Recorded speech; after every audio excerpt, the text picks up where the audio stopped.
Today we're going to talk about Bach's Fugue in E-flat major from the Book 1 of his Well-Tempered Clavier. It is very simple and straightforward in construction. It contains no stretto, nor any of the rarer devices used in fugal writing. Before we begin, I just want to say that I've already put up a Patreon page for this channel. There are benefits you can get if you sign up as a patron, including receiving digital copies of my analysis, requesting a piece to analyze next, and many other stuff that you might find useful. Aside from that, if you learn a lot and enjoy my videos, please consider supporting my channel through my page. Let us now discuss the fugue. The subject extends to the first semiquaver of the third beat in the second measure.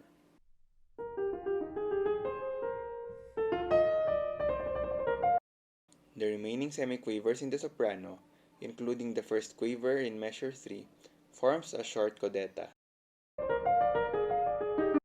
This particular figure becomes very prominent in the whole course of the fugue. Its tonal answer is found in the alto at measure 3 with the counter subject in the soprano. This is a regular counter subject and it always accompanies the subject, except in measure 34 later on.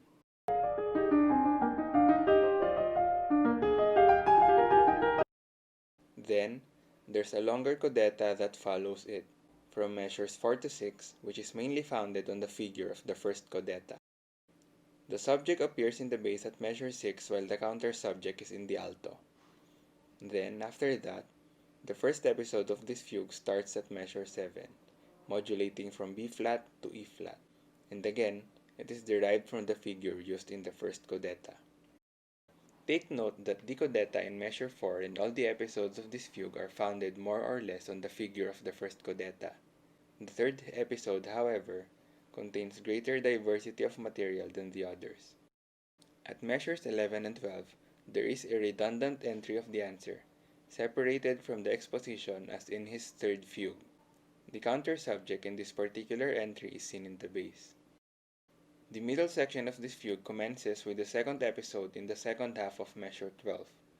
From here, the fugue modulates from E-flat major to C minor by sequence. It is also obvious how the figure from the codetta is used in this episode. Measure 17 contains an entry of the answer in C minor in the alto, having its counter subject in the soprano. After a short coda, the subject is heard in C minor. After it follows the third episode, which leads back to the original key. This third episode is rather interesting and the one that stands out among all the episodes in this fugue. As you can see, it uses a figure which resembles the first half of the subject.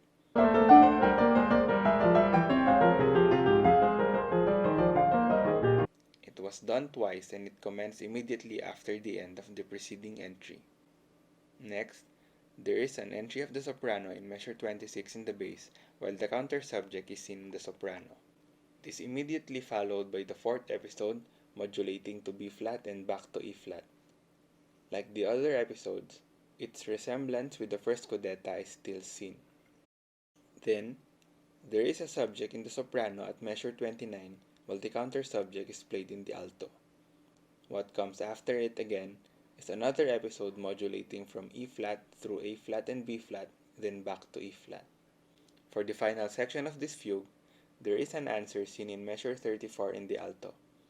This time, it comes without the counter subject. It is followed by the coda in E-flat at measures 35 to 37. In the coda, the bass momentarily imitates the descending figure of the soprano. Let us now listen to the fugue with the marks we put.